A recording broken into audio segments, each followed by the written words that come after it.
And first of all, thank you very much for the invitation to this excellent conference. My name is Ola Venum Eielsen. I'm an emergency physician working in the University Hospital of Stavanger in Norway. I'm also director of a research center in our hospital. And our center has worked for the last 4 years in an EU project which is called Bridge, together with several partners from all over Europe. The ultimate goal for this project was to increase the safety of the citizens by developing solutions that could improve the management of crises and emergencies. Here you see some pictures from such situations. Our vision was to facilitate the cross-border and cross-agency collaboration, and also to establish a common operational picture. The problem today is that in the pre-hospital setting, in big incidents, the manual workload is very high. And the use of modern technology is very little. We use more or less the radio as a communication, like they did back in the World War II. In a mass casualty incident, the capacity of the treatment is too less. If you have only one patient and one change of survival, we can almost do miracles. But that's the opposite in a situation with mass casualties. And here we think that modern ICT can compensate for this imbalance. Here you see the paper tags in an old-fashioned triage system. But what we have developed in this project is automatic triage bracelet. We have, which consists of a logistic part with GPS tracking and transmitting via 4G. We have also put in a timestamp system.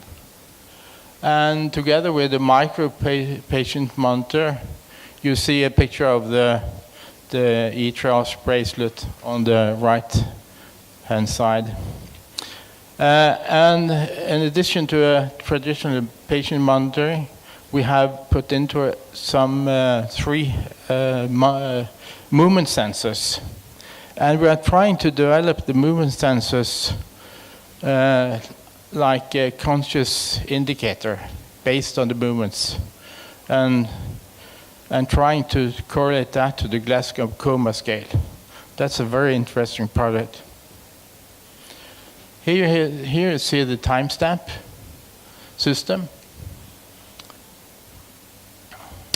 Here's the map from the dispatch center where we can see all the patients out on the scene. If we click on one of the patients, we see the details of each patient lying out on the scene. And we have also a summary of both the status and the location of every patient. And that gives us a very effective overview over the situation online. Today's situation is we have difficult to establish a common operational picture. But by using modern ICT, we think it's possible to establish a flexible decision support system for exchange of information, which is very important in those situations. We have developed several concept cases for doing this. Here you see one of them. We also used the drone. Could you just start the little video clip? Which is loaded with sensors and sending all the data to the emergency dispatch center. I have a little sum-up video which shows the whole system. The Bridge Project. Funded by the EU, it focuses on the development of the means and tools for an effective crisis management in case of large-scale emergencies. With a budget of over 18 million euros and a development time of 4 years, several countries and companies engage in a new international cooperation. In the first step, reasonable concepts and adequate scenarios for the validation of practicability and fields of application are developed. Our demonstration scenario takes place in a virtual chemical facility near Cologne. In an area of over 150,000 square meters, the Explo Chemco facility handles several chemicals, some of them highly flammable and dangerous. Therefore, stringent safety measures and continuous surveillance are necessary. In the control room, all safety and security issues of the facility are managed. At all times, at least a core crew monitors the facility to ensure safe operation and to be able to alert additionally needed staff and the authorities in case of an emergency.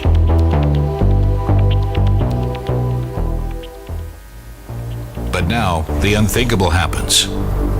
Due to an electrical discharge on a leaking tanker lorry, a fire is ignited.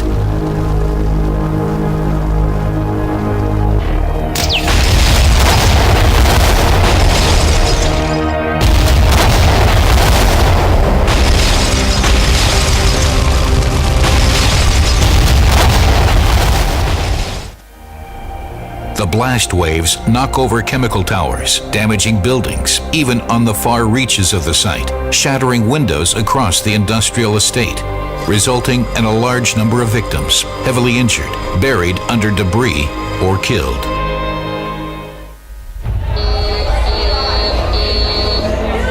After the alarm is triggered, the authorities are notified. But until the first actions can be taken, a toxic, carcinogenic cloud already begins to spread toward a densely populated area. Right away, a weather-dependent risk assessment is created, helping prepare first responders. Warnings are distributed via the bridge broadcaster through all available media. In the emergency control room, situation awareness is enhanced by large-scale, multimodal, interactive visualizations of information displayed on the bridge master, consisting of a 42-inch multi-touch control table. Using that technology, the incident commander has an overview of all available resources in the Bridge Resource Manager. Furthermore, it monitors and protocols all activities carried out during the emergency to stay in control and to evaluate the incident afterwards. Also, the Bridge Mapper helps the incident commander identifying optimal routes for first responders to reach the incident site. Simultaneously, the Bridge Information Aggregator collects vital information gathered via open and social networks, providing unique perspectives and more insight on the situation at hand, and identifying possible sub-events. A mobile ad hoc network called Bridge Mesh is installed and established on the site, forming a stable and controlled network of communication. To ensure the best possible connection, the Bridge Local Cloud connects isolated islands of connectivity using off-the-shelf portable wireless devices such as mobile phones. Furthermore, modern mobile phones can be used as an open wireless hotspot containing a short message instead of the standard SSID, the network name. These help beacons can then be used as the means to create a direct connection for communication. To ensure faster and more competent help for victims, first responders provide victims with electronic tags, transmitting their vital status to the command center. This system and the robust bracelet monitoring and sending the most relevant data are called the e-triage.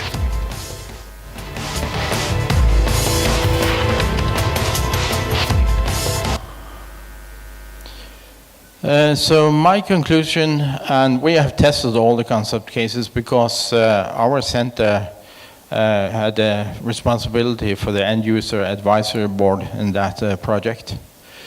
And to just sum up, we think that we can reduce today's workload in such situation by up to 30%. Based on our demonstration during the project, and also improve the large-scale emergency management. And I think I'm within the time limit. So just thank you and welcome to Norway.